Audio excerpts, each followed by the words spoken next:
Welcome to the Rule 63 podcast. My name is Anna Marie. My pronouns are she, her, and hers. And today we have something special for our season finale. Normally for this show, we interview guests as part of a research phase for a larger, more produced episode on a certain topic. But this month I have been wrapping up my PhD and it's been a little busy. So for this month, I am sharing an uncut, full interview that I did with my friend Davida J. Schiffer. Davida is a PhD student studying at the University of Connecticut. In 2019, she defended her master's thesis on straight cisgender allies in a college setting and is moving on to her doctoral work. I spoke to her about the field of gender studies, which I have always been aware of, but I've never taken a full deep dive into, at least for this show. So I asked her about her work studying straight cisgender allies, the question of what it means to be a good ally, and so much more. We also had a bit more to say about the state of American politics when it comes to trans people, as well as our going on 3-year friendship, which we talk about in a bonus episode, which is now up on our Patreon. So if you like what you hear today, you can support us on Patreon and get access to that conversation as well. Please note that the episode you're about to listen to has content notices for mentions of transphobia, racism, and ableism. Anyway, that's all the business. Please enjoy the Season 2 finale of Rule 63.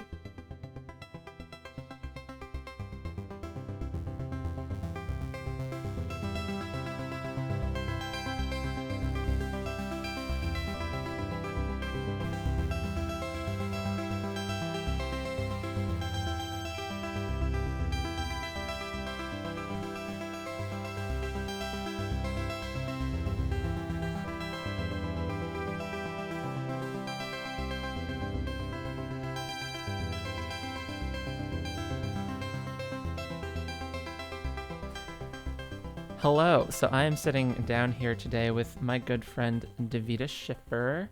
How are you, Davida? I'm doing good. This is one of my first times being interviewed. Wow. So here I am. Wow, it's an honor to be the first person you've done a podcast with. May you have many, many more podcasts to come. Maybe. If that's what you want. I don't know. Blessing, curse? We just don't know. I'd say it's a mixed bag. But anyway, so I wanted to talk to you about the field of, gender studies, because even though I've been out here doing womanhood for years now, I've never sat down and read a trans studies paper or whatever.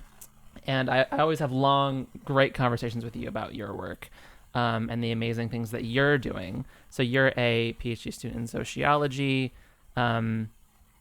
doing stuff with gender studies. And first question out of the many questions here, something that I'm sure all of our listeners are interested in. What is a cisgender? Cisgendered person? Cisgendered? Am I saying that right? You are. And so that's something that I've been looking into a bit more so this week and getting ready for my dissertation. So cis as a prefix is sort of like the antonym of trans in Latin, whereas trans in Latin means to cross over. Cis means to stay on the same side. So it's kind of done in jest with that. But one of the first things I could see in cis as we commonly understand it today came from Carl Buche's Scandinavian no, not Scandinavian, a Dutch trans man from 1996 in this forum for trans people, and it was talking about someone who is not trans, so cis. Was he a chemist? Chemistry came up a lot in the dialogue. I mean, really? Cis trans isomers? Yeah.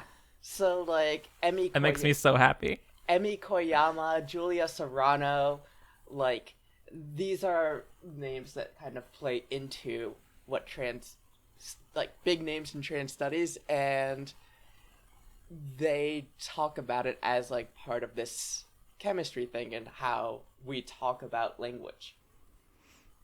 Wow, that was totally a joke question, but you answered it so seriously, and I love that.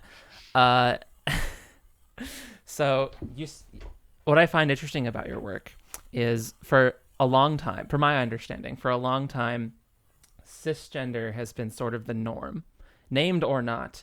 And trans people have been the ones like put under the microscope, like, oh, why aren't they normal? Why are they behaving the way that they are? Why are they identifying gender in the way that they are? And you kind of flip the script on that a little bit and put cis people under the microscope as well.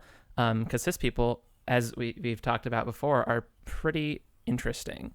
So what inspired you to take a sort of trans lens to cis people and sort of flip the script on that?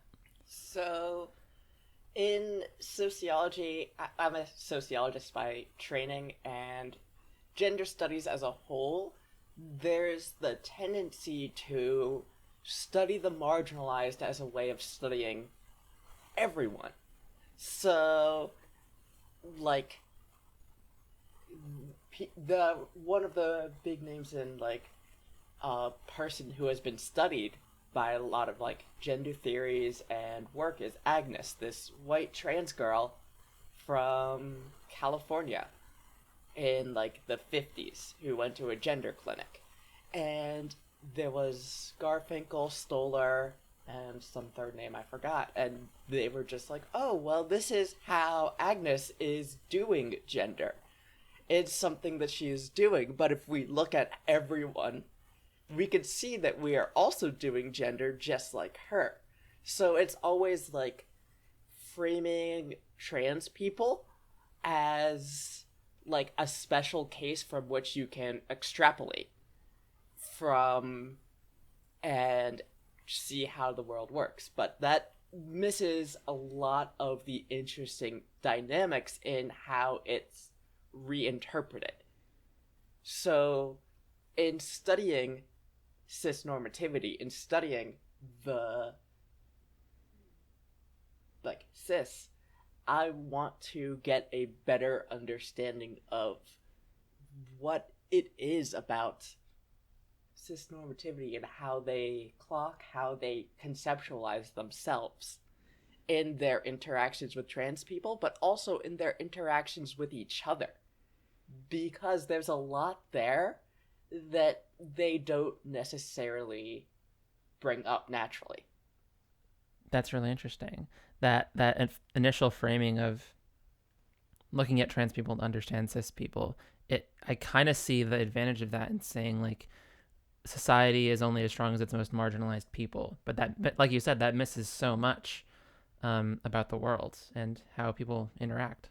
And it also is like expecting the like marginalized to be strong. This is something Moya Bailey has talked about in like Black disability studies, and Linda Twiwa Smith has talked about in indigeneity studies, how it's the dominant group sort of expecting strongness and content to be able to be extracted from these minorities. Yeah.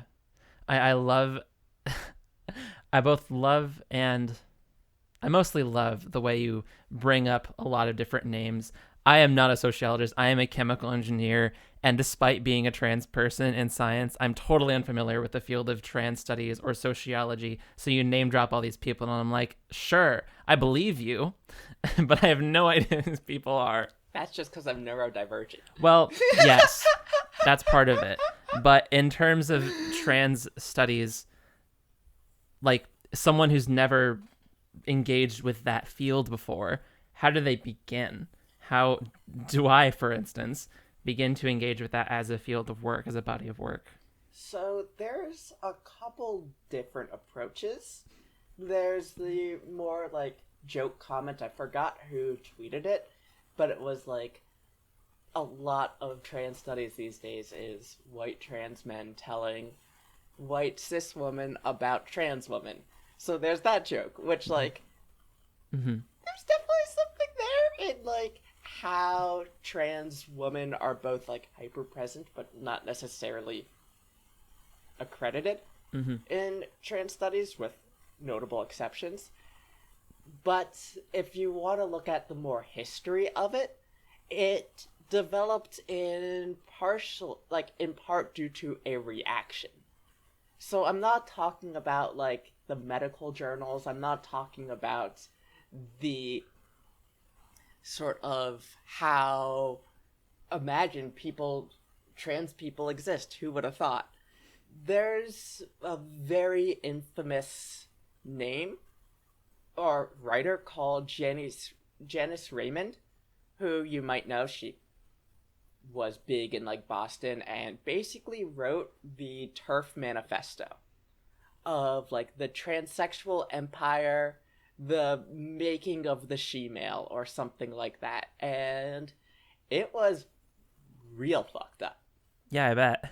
Like the calling for the like moral morally mandating the elimination of all trans people, not listening to trans men and trans masculine people who didn't identify as women, but also specifically targeting trans women. But like also it was weird by us trans women existing as women.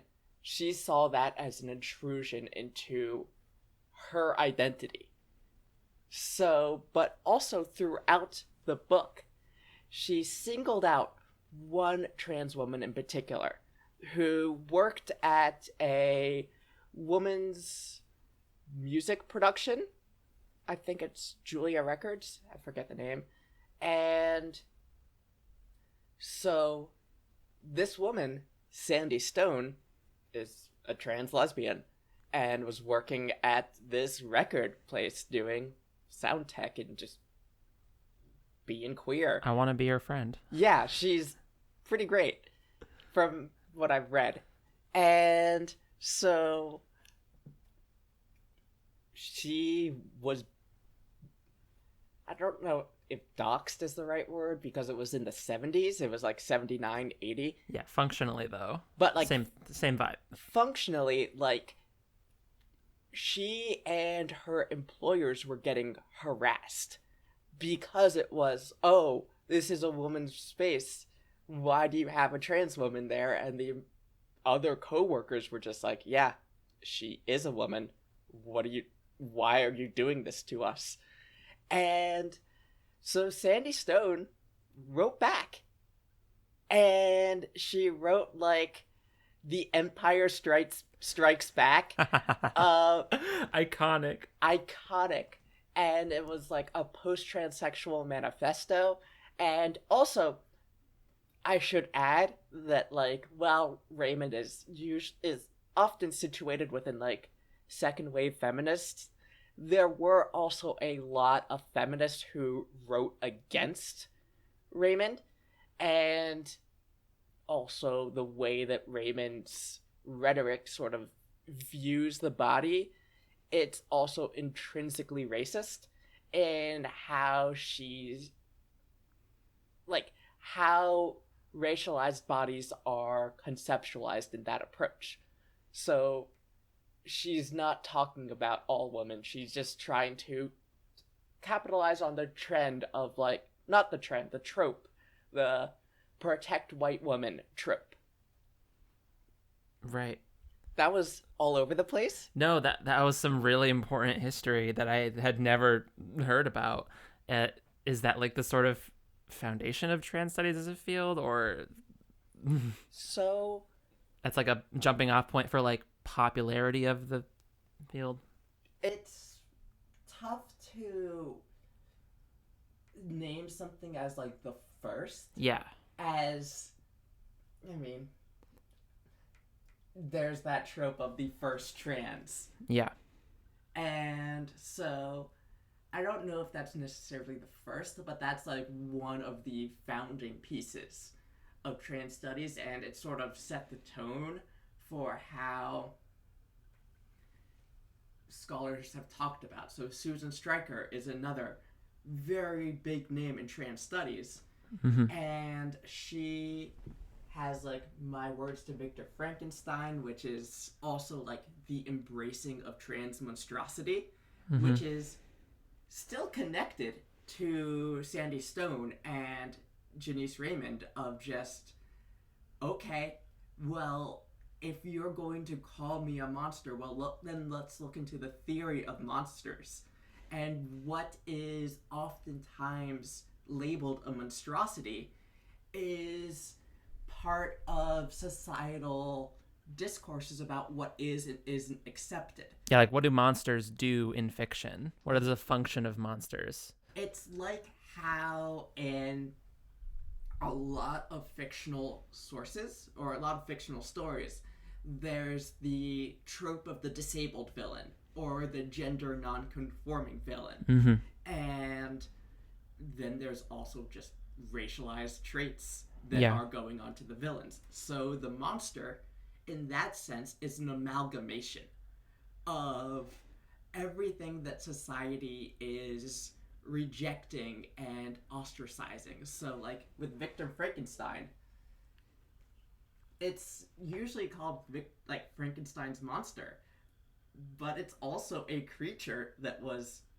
created and honestly just wanted to be loved. And like Frankenstein's monster just wanted to vibe. Frankenstein's monster just wanted to vibe, and like pretty sure he killed Dr. Frankenstein's wife, but also Dr. Frankenstein, well, first of all, he wasn't a doctor, but he also just rejected the monster. In doing so, created the monster. So there's definitely a lot of like transsexual rage within trans studies. That's so interesting. I don't even know where to begin with that. We can pivot a little bit more to your specific work and your master's thesis, which I attended. It was nice. It was all about cisgender allyship. So tell us a little bit more about the general vibe of your master's and what goes into allyship. I did my master's studying straight cis allies on a college campus in the Northeast United States. And most of the participants were white, most of the participants were women, and I centered a particular ally training program that operated at the university and interviewed people either before and after or just after they attended the training. And I just wanted to see both what they thought of the training and how they conceptualized being cis and being an ally. And I also attended the training so that I could like observe how it was they were talking about these things. And I listened to them talk about what they saw constituted allyship and how they conceptualize their allyship based on both who they are around and the specific context which they are in. So, like, at work versus at home. Okay. And so you basically watched people go through allyship training at their school. What sort of things did you look at in your study of them? And what do you mean by conceptualize their own allyship? So that's just fancy speak for how they saw themselves as allies and what actions or ideas were within the realm of allyship versus not, and what being an ally for a particular community meant. Yeah. And allyship means a lot of things, and it can mean a lot of things. It could be a whole podcast. It could be a whole not just podcast episode, but podcast. What does it mean to be a good ally? What were these people, these cisgendered people, coming away with from the allyship training? So that's an interesting question, because keep in mind, part of it was being done at a university. So there was like the terminology aspect of like, don't say transgendered, say transgender. Don't make assumptions based on how you perceive someone's gender expression or identity. If you don't know someone's pronouns, feel free to ask and feel free to disclose your own pronouns. So little practical things that anyone can learn. Little practical things that anyone can learn, but then there was an element of diversity being on the responsibility of the employers and not the employer. No, the employees, not the employer. So it was sort of, we're not going to necessarily change the system, but we still expect you to be accommodating to these people. Mm-hmm. Even though the system itself isn't structurally built to be supportive. Yeah, I mean, like the employer can fire or hire people anytime, but it's actually up to the employees to be like to create a supportive environment, and not like the employer to donate to give like funding or create a space that's pro trans. It's an individual versus corporate thing. Yeah, that makes sense. Yeah, and part of that gives a level of anxiety that I'm working on a paper to talk more about it. Wonderful. And hopefully I'll have more updates on that later on, but it breeds a particular kind of anxiety where they both want to be a good ally, but part of that means that they need to be seen being the ally, because otherwise it's not going to register that, oh, this person is an ally. And so they need to be seen by others as an ally to affirm that in themselves. They can't just know, well, I can't say they as in a general block, but in your study, was that an important thing to them to be seen as allies and not just be? So yes, in two different senses. There was the sense that, oh, well, I want to be good. I want them to think that I'm good, which is also connected to, like, how white allies are talked about as, like, oh, it's making themselves as a victim, in the sense where they wouldn't necessarily describe themselves as victims, but it was... And one of my participants was even, like, making fun of the trope of, like, men saying, oh, well, you just can't say anything anymore. Recognizing that that wasn't true, but also given how allyship is discussed in the university, they also did feel anxious about, like, oh, well, what if I do something wrong? Which is a big part of, like, it's an underpinning of allyship that is also hyper present. So part of that is also in the everyday interaction too.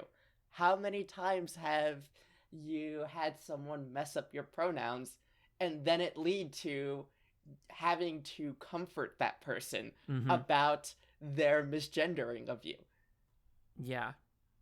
Too many to count. Yeah. Like, no, it's okay. Like, it's not okay, you know? But that happens. That does happen. And I mean, at this point, I just kind of be like, yeah, it's not okay. And then I just move on. And then it's like... Just move on. And they not... Like, again, I'm saying they as, like, this block of people. But when cis people are, like, constantly apologizing and we're bringing it back up and, like, trying to show you how much they've improved themselves and, like, really putting the effort in, and, like, I'd rather just fucking forget about it, you know? Yeah. And also, like, when we say they in reference to cis, like I'm doing right now by mistake, it's not necessary. It's part of, like, how communities talk about the majority. So like right now we're just two white trans women using they to refer to cis people as a group, as though they're a monolith at all.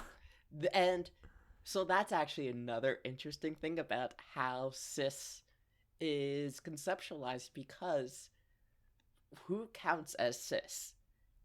is a very interesting thing where what does it mean to be cis in a society ruled by white supremacist ableist gender norms? A cis society. I took your pun from you. Davida has developed numerous pun-based sociological terms that I'm very proud of.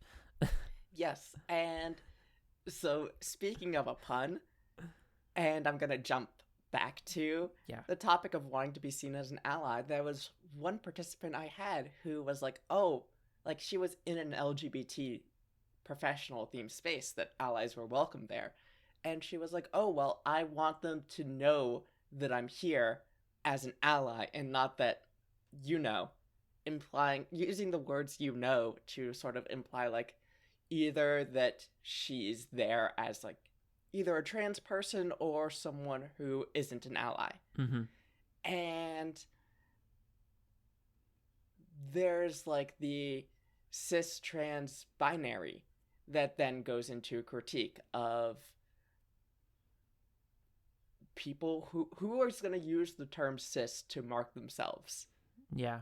It's almost always going to be allies, because there are going to be plenty of cis people that don't claim that term, but it still is a descriptive term that can be applied to them. Mm-hmm. So we need to see who self-identifies as cis in a weird way. But that's almost like self-identifying as able-bodied at a certain point, because cisgender modality, to use like Florence Ashley's term, isn't a rigid thing. For that matter, trans isn't a rigid, uniform thing either. Because when does cis become trans? I'm just as lost as you are, and you're supposed to be the expert. But like, that's the thing. There's an interesting analogy to be made to abled versus disabled, and how there's like situational contexts, there's different interactions and like administrative interactions, and if you're trans but also like unclockable, you're still trans, but you're also going to have probably less trouble using the bathroom than some gender non-conforming cis person who gets clocked all the time. Right. Clocked being, in this sense, someone who is seen as trans by the clocker. Mm-hmm. What were we talking about again? Just like allyship, what makes a good ally? And here's another question. A, what makes a good ally? And B, we've been using the term ally pretty broadly. Do you think there's a difference between people who are LGB allies and versus T allies? Do you have any thoughts on that? I have a lot of thoughts on that. So, the notion of good versus bad when it comes to allyship is a tricky dynamic to discuss. This is something that Eduardo Bonilla Silva talks about when he's talking about the idea of colorblind racism. How, like, white allies would always want to position themselves as good and racism as bad. And since racism is bad and the white allies are good, then they aren't they don't, like, have any racist inclinations when racism is societal. And to call it good or bad doesn't make it any less real or tangible, or it's downplaying the role it has in shaping the world. So in like racism, for instance, there are people who call themselves like non-racists, and there's been a movement obviously to use the term anti-racist to describe people or actions that are explicitly like trying to avoid that racist versus non-racist dichotomy. Where does allyship fall? And is there a parallel there? There is, because there's also the concern of like fake allies or performative allies, not in a like Judith Butler sense, but in a sense that, oh, you are just trying to signal to people that you are an ally while not actually taking any steps to cause change. And you just want others to see you as quote unquote good. So that sort of performative aspect of allyship is also present. But there was also one straight white cis woman who I talked to who didn't quite have a grasp on the terminology and described someone she saw as having a not meeting a heterosexual profile. What she meant by that doesn't necessarily matter and would take me on another tangent. But basically, she clocked this person as trans. And even though she didn't understand the terminology, she still went to go make sure that there were more single stall unisex bathrooms. So, like, She's still doing good actions, but maybe not with 100% the best intentions or necessarily having 100% of a grasp.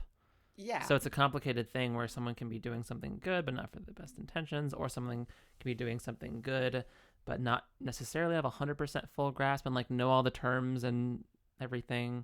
it also plays into the game of like intentions versus impact, where it just turns into you're never going to be fully cognizant of someone's intentions, but like if someone is causing harm, even if they have good intentions, they are still causing tangible harm. Even if they see themselves as good, they're still causing damage to the community.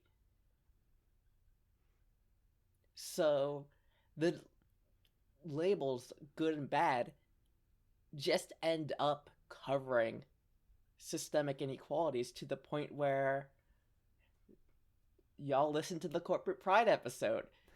They can be like, oh, we're good now. We started accepting the LGBTs The as of LGBTs. 2015. Mm-hmm.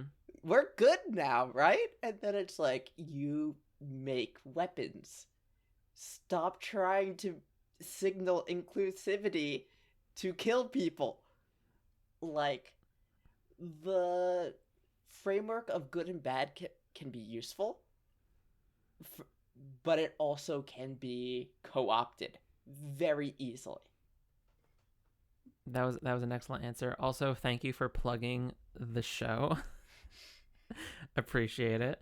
To the point of LGB versus T allies, do you have any thoughts about that? Yes. So there was only like one gender fluid cis person I talked to, but there was For your study, for your master's. for my study. Yeah. And there were like 3 people who identified as bi, and there were 4 people of color, and I'm listing these factors, these intersectional aspects of identity, because again, it turns into what does it mean to be for allyship for some versus allyship for others. And it's going into like intersectional theory 101, where like Kimberly Crenshaw, if someone says that they're an ally for black people and an ally for women, then are they implicitly saying that they're an ally for black men and an ally for white women? And what about the crossover? Since they have separated these two groups, then where do black women fit into that narrative? Kimberly Crenshaw is an excellent scholar. Yeah. Intersectionality 101, baby. And there's also, like, with intersectionality, even that can be viewed through a white feminist, quote-unquote, good lens, where it can be framed as, like, an additive thing, where it's like, oh, sexuality plus gender equals trans? Question mark? When, like, it's complicated. It's complicated. And It's complicated. That's your whole point, is it's complicated. More complicated than you think.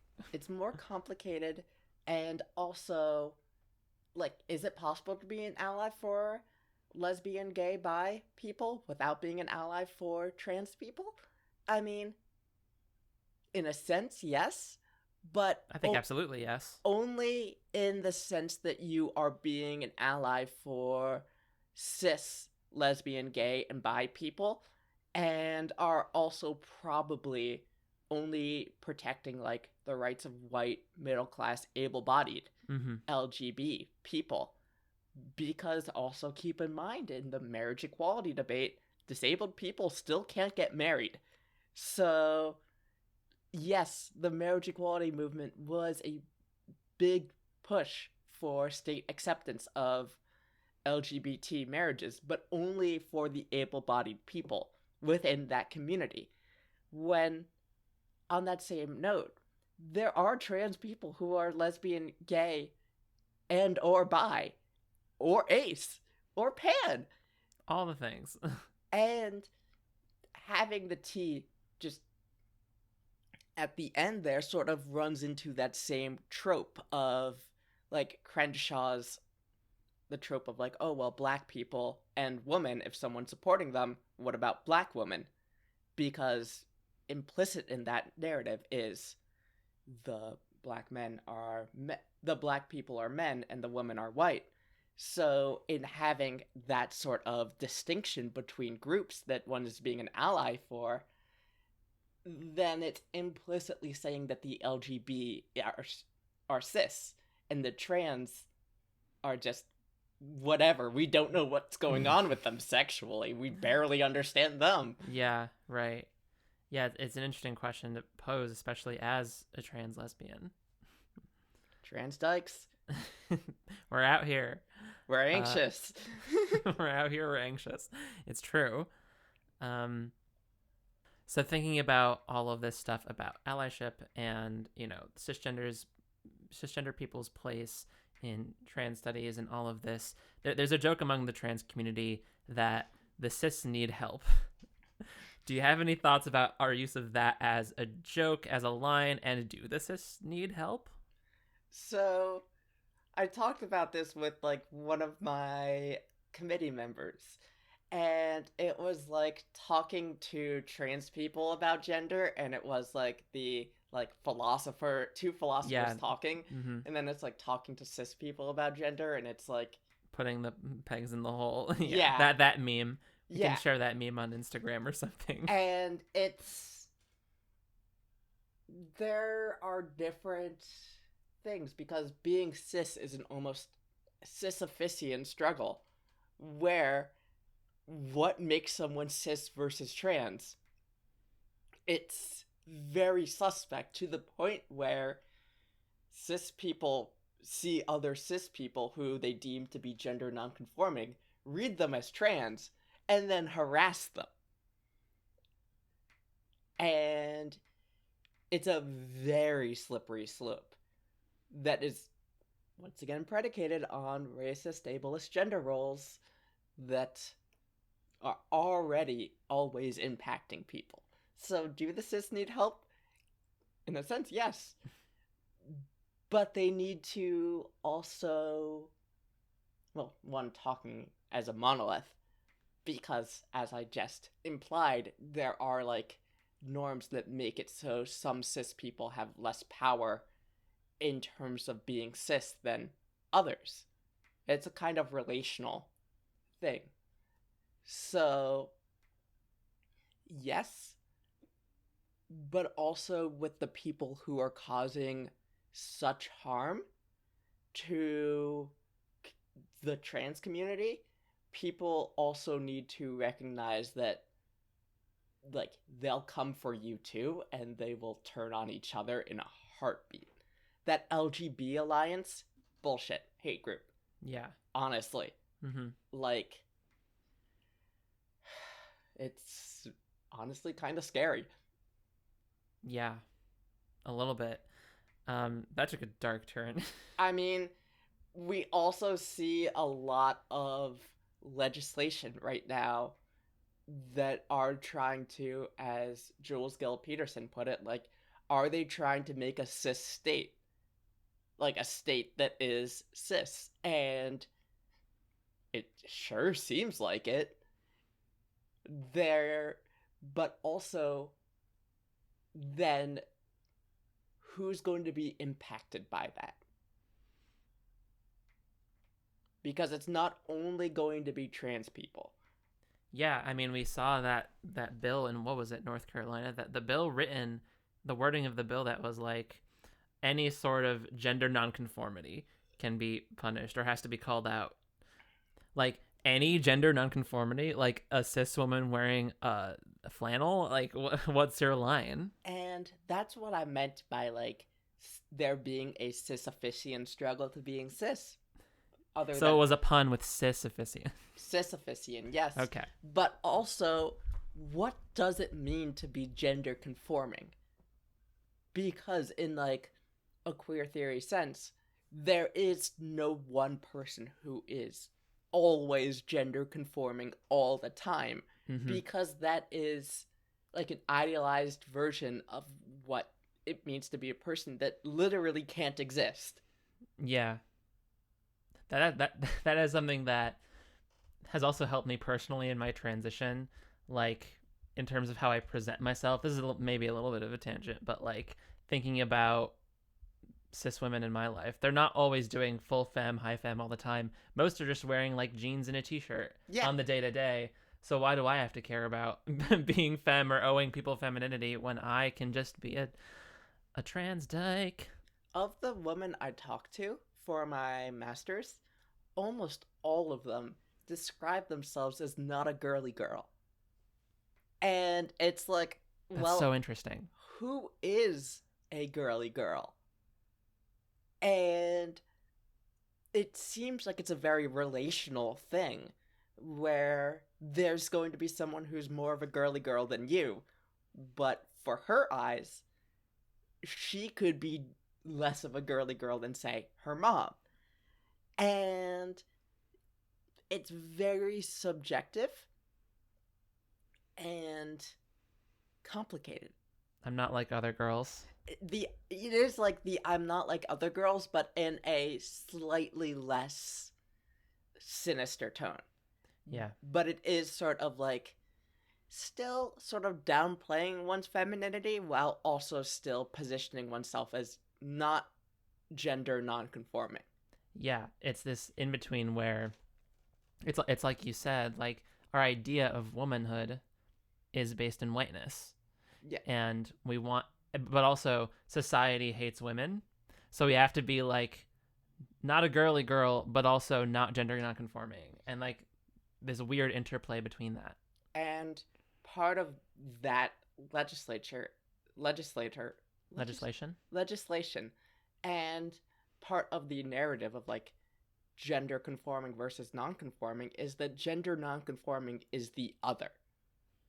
It is the other that has to exist in order for like gender conforming people to not have to necessarily think about it. Because I'm gonna get lost in like queer theory and like trans theory. That's the point of the episode. Where Let's do it. Being unable to conceptualize oneself outside of a us them versus like us versus them kind of thing. Yeah. So the other in that sense is kind of like the monster that we were talking about earlier. It is the outlier, the thing that's outside of societal boundaries. Mm-hmm. And there's debate about like how otherness is sort of conceptualized and who gets to be an other, because Lord knows there's some white trans people who are very attached to themselves as an other, and then it's like, honey, like, you still have a lot of privilege. Mm-hmm. So, relational. And while, like, there is that sort of, like, white trans victimhood that can be real, particularly depending on the specific context, it's not, they're not like at the bottom of the Crenshaw basement or the like matrix of oppression. It's very interactive in how white privilege operates. Definitely. The basement is like it's like a metaphor Crenshaw used in a footnote of one of her pieces, I think. Crenshaw's basement. It's like viewing inequalities as like a basement, that like there's privileged white men at the top, like on the top floor, and everyone else is in the basement. And the closer you can get to being amongst that privileged few, then the higher you up are, closer to the roof, and where you can almost talk to the people. Yeah. And maybe be let up. So that's sort of like the intersectional model that Crenshaw is talking about there. And I probably didn't do too much justice to it because I haven't read that specific footnote. We're all intersectional out here, you know. We're all intersectional, but part of that means looking at how privilege operates. So, like, it's one thing for me to describe myself as a neurodivergent, anxious trans lesbian, but I still also get privileges associated from whiteness. Exactly. And maybe middle upper class. Yeah, we definitely need to move beyond an understanding of privilege as just like racking up oppression points, because like, okay, trans people in general have it worse than cis people. Lesbians in general have it worse than straight women. And when you slap together trans plus lesbian, you would think that like puts me lower than trans people and lesbians in some sort of like multiplication factor, but it's not math, you know, because I'm white mainly, and also because of my class standing and all these other factors, and also the fact that I don't date men. Not dating men actually makes me safer as a trans woman in many ways. There are other things about being trans lesbian that are hard, but not as hard as like being murdered by a man on a date, you know? Yeah. So you can't just slap two terms together and call yourself more oppressed. And you have to intersectionality doesn't mean stacking terms on top of another. It means looking at how, it means you actually have to look at it and think about it. Intersectionality in this sense isn't additive, because these oppressions are co-constitutive to, quote, Moya Bailey, who coined the term misogynoir, and how racism and sexism operate simultaneously and can't really be separated. So if you start thinking that way, then white women are also facing a racialized sexism. It's just that we also benefit from it in relation to other people. So it's looking at the world through the eyes of the marginalized, which is like critical theory kind of thing. And going back to your question asked long ago about like, what does this have to do with allyship? Well, it's listening to marginalized voices, not just listening, but like also working and playing part of abolitionist movements. There are lots of spaces for people in abolitionist movements that aren't always on the front lines. There's also mutual aid and giving support to those around you. And I mean, calling legislatures, I guess, but that only does so much. Yeah. And on that kind of personal note, how do you cope with all these bills, and what sort of future are you trying to work to create in both your academic work and your personal work? If you can speak to that at all. So there are definitely times where I just am off Twitter. It's hard. I mean, yeah, that helps. Because Twitter is a turf site. In fact, a lot of social media has kind of become this puritanical for lack of a better phrase, hellscape, Mm-hmm. where like you can't. We're seeing. This is completely unrelated, but you've probably noticed this. This is a Davita Schiffer tangent for Here we those on the go. Patreon. Here we go. You might be noticing a slight return of leet speak in your media. Explain. So it was like in the aughts. I know it. Yeah, I know it was like leet speak, like using threes in terms instead of e's and zeros instead of o's. Yeah, and using different like numbers and symbols to stand in for words. Mm-hmm. And now that there are like Instagram filters, because of not Instagram filters specifically, but like internet censures that have arisen from Sesta and Fosta, it gets to the point where if you want to say sex on the internet and you don't have be like S3GGS, Yeah. then it could lead to it getting censored. Yeah. Sesta Fosta affects everyone, from LGBT influencers to sex workers trying to find a place to safely solicit clients, to trans people trying to reach other trans people. All these groups are just being impacted through this legislation that tries to look at anything as remotely dealing with sex or gender as intrinsically sexual and therefore not deserving for the mythical child, or viewing it all with the same lens. Mind you, there's still plenty of hate speech. Mm-hmm. And also these things aren't really that effective. But it just leads to marginalized people having to dig deeper into like underground and within our own networks to try to talk to each other and live. Yeah. That's brutal. So on a more positive note, I try to end shows and I try to ask this of all of my trans guests. I like to center the joy of being trans as much as possible. So I know we just spent a lot of time talking about how the difficulties. What are some of your favorite parts about being trans?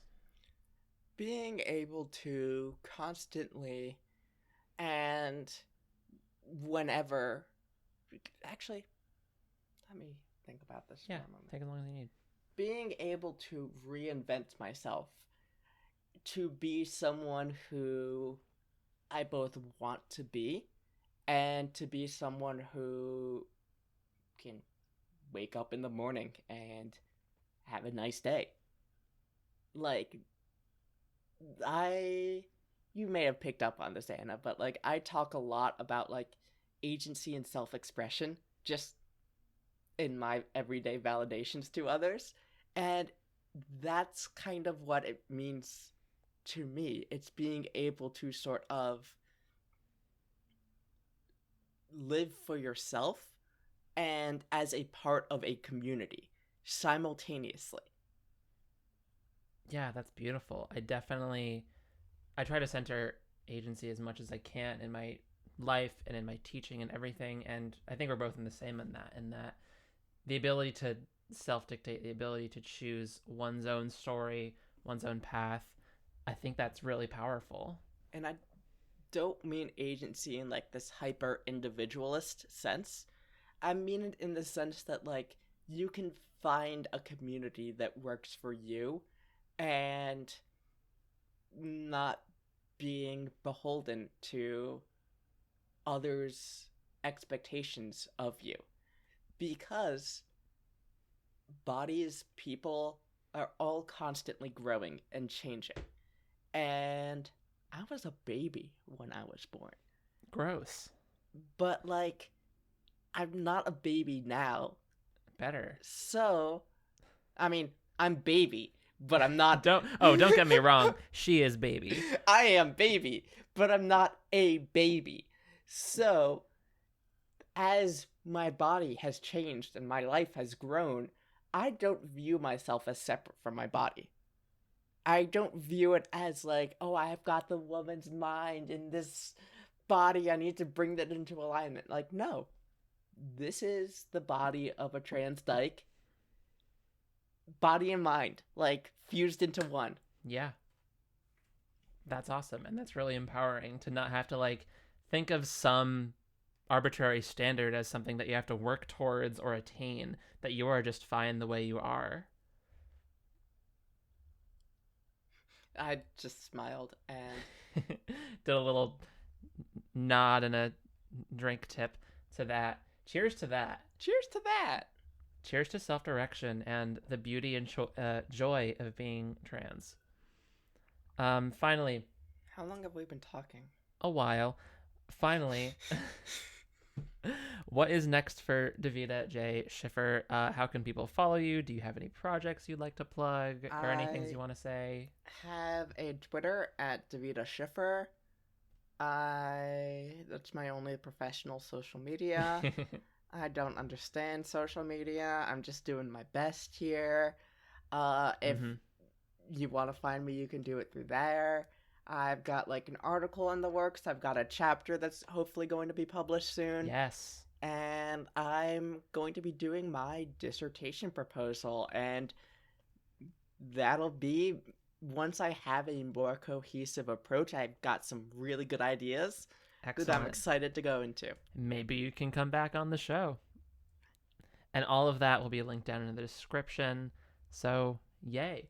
Thank you so much, Davida, for coming and talking to me today. I hope that made sense. Don't have that part out. You know what? Can I just say? Yeah. Thank you for having me. It was always a pleasure to see you. And that was that. I hope you enjoyed my conversation with Davida. That was our season 2 finale. Danny and I are taking a break for a few months to plan some more of the usual researched, highly produced content you've come to enjoy from us this past year. And we expect to be back in 2022 with some heavy hitters. In the meantime, you can follow us on social media, and if you like what you heard, support us on Patreon. We will be continuing to create bonus content throughout the fall, even though we won't be putting out full episodes. All of our socials will be in the description of the episode. Okay, that's all for now. I will see you all soon for a new season of Rule 63. Bye!